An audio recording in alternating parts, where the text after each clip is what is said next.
దుర్గేష్ గారి ఇంట్రొడక్షన్ ఆగట్లా. ఆగుద్దేమో ఇప్పుడు అయిపోద్దేమో అనుకో డబ్బే అంటే ఇంట్రడక్షనే 10 నిమిషాలు. దుర్గేష్ గారు ఎప్పుడు దిశానిర్దేశం చేయగా నాకు ఎందుకు భయం వేస్తాయి మాటలకి.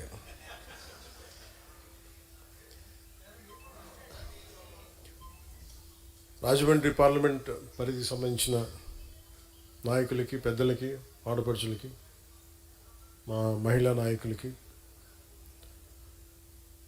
చాలామంది రావాల్సిన ఉన్న ఈ సభలో పరిమితమైన హాల్ ఉండడం వల్ల మనం పరిమితంగా పిలుచుకున్నాం.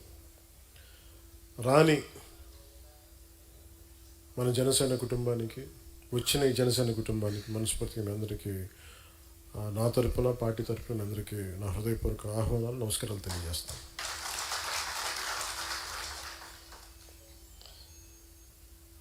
ఒకసారి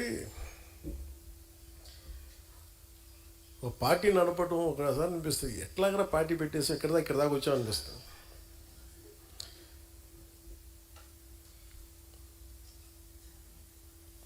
భగవంతుడు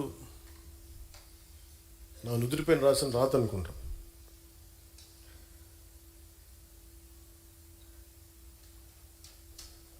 చాలా బాధ్యతతోటి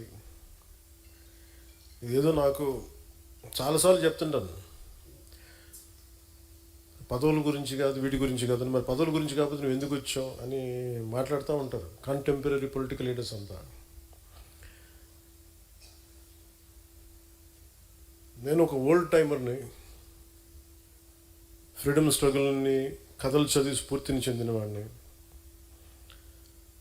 ఒక భగత్ సింగ్ కథలు చదివి ప్రేరణ పొందినవాడిని. భగత్ సింగ్కి ఏ పదవి ఉంది? మనం గుండెల్లో పెట్టుకున్న స్థానం తప్ప. సుభాష్ చంద్రబోస్కి ఏ పదవి ఉంది? దేశం కోసం నలిగిపోయిన త్యాగం తప్ప. ఆ స్ఫూర్తితో వచ్చాను. దేనికి వచ్చి ఉంటానంటే, బేసిక్ సహజ వనరులు పాడైపోయి ఎవరు మాట్లాడరేంటి, నదులు కలుషితం అయిపోతున్నాయి, గాలి కలుషితం అయిపోతుంది, ఎవరు మాట్లాడరేంటి, మనం ఏం చేయాలి, ఈ బాధలు ఇలాంటివన్నీ కలిపి ఒక సగటు మనిషి ఇబ్బందులు పడుతూ ఉంటే మనం ఏం చేయలేమా, ఇలాంటివన్నీ తీసుకొచ్చినాయి. వాటికి పదవులు ఒక బాధ్యత తప్ప వాటిని నేను ఒక గోల్గా పెట్టుకుని అలా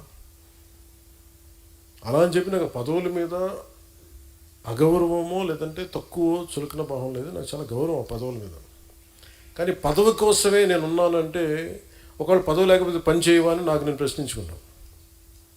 ఇదే హాల్లో 2018 సార్ 19లో ఇదే మన నుడి మన నది ఇక్కడ ప్రారంభించాం. ఆ రోజు మనకు తెలుసు, ఇదే రాజమండ్రి ఒక కీలకమైన ఘట్టం ఉంటుంది. ఇక్కడ ఒక కీలకమైన భారతదేశపు సంబంధించిన పాలిటిక్స్కి ఒక మూలస్తంభం ఇక్కడి నుంచి ఏర్పడుతుంది అని ఆ రోజు మనకే తెలియదు. అలాంటి రాజమండ్రి 2 సంవత్సరాల క్రితం దాదాపు మార్చిలో అనుకుంటారు, గౌరవ ముఖ్యమంత్రి గారిని ఆయన జైల్లో పెట్టినప్పుడు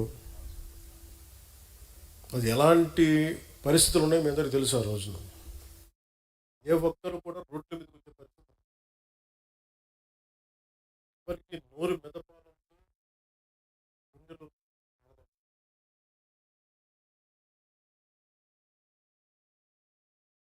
రోజున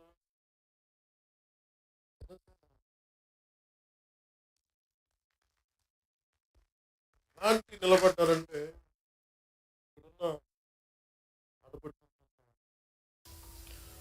శివంగంలో కొట్లాడారు. యువకులైతే రోడ్ల మీదకి వచ్చి కొట్లాడారు. కేసులు ఉంటాయా పోతాయా, ఏమైతే అది అవుద్దని.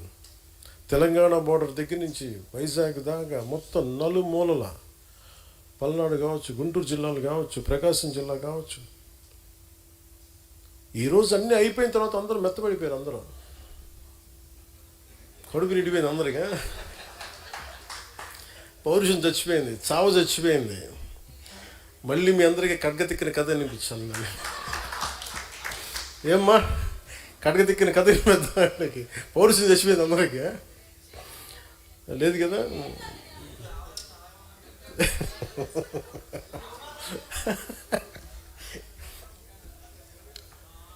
నేను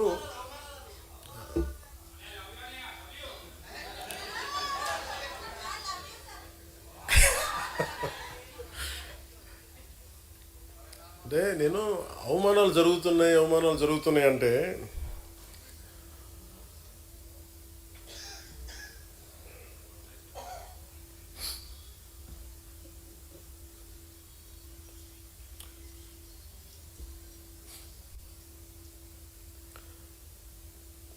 మీరు యాక్సెప్ట్ చేస్తేనే అవమానాలు జరుగుతాయి. మిమ్మల్ని మీరు తగ్గించుకుంటేనే అవమానాలు జరుగుతాయి. నేను ఎప్పుడు మిమ్మల్ని తగ్గించమని నేను అడగట్లా. మనలో మన అనైక్యతే మిమ్మల్ని అవమానాలు గురి చేస్తుంది. ఉదాహరణకి మొన్న అంటే ఎప్పుడు కూడా మీరు సపోజ్ మనందరం ఈ రూమ్లో కూర్చున్నాం, బయట వాడు వచ్చి దాడి చేయాలంటే ఈ రూమ్లో ఉన్నాడే తలుపు తీయాలి.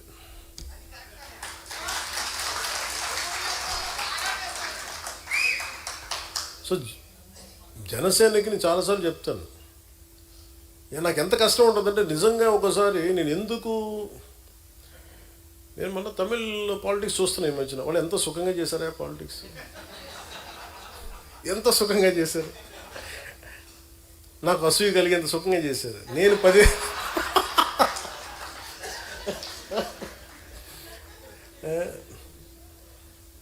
కటౌట్లు పెట్టుకుంటే గెలిచేశారు.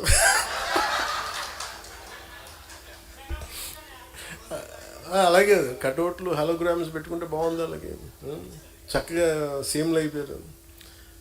నన్ను 15 సంవత్సరాలు రోడ్డు మీద దేకిచ్చినా కానీ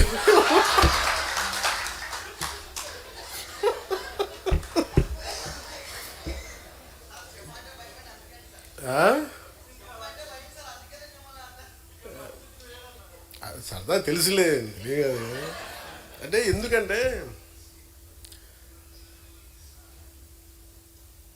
నేను మానవత్వం గురించి ఆలోచించాను. హ్యుమానిటీ. ఒక మాట మాట్లాడాలంటే చాలా అవగాహన కావాలి. ఒక పార్టీ ఎందుకు ఇంత సంవత్సరాలు నలిగాను అంటే, ఒక పార్టీని నడపడం అంటే కొన్ని లక్షల మంది ఒక సమూహాన్ని ఒక ఏకతాటిపై నడిపించడం.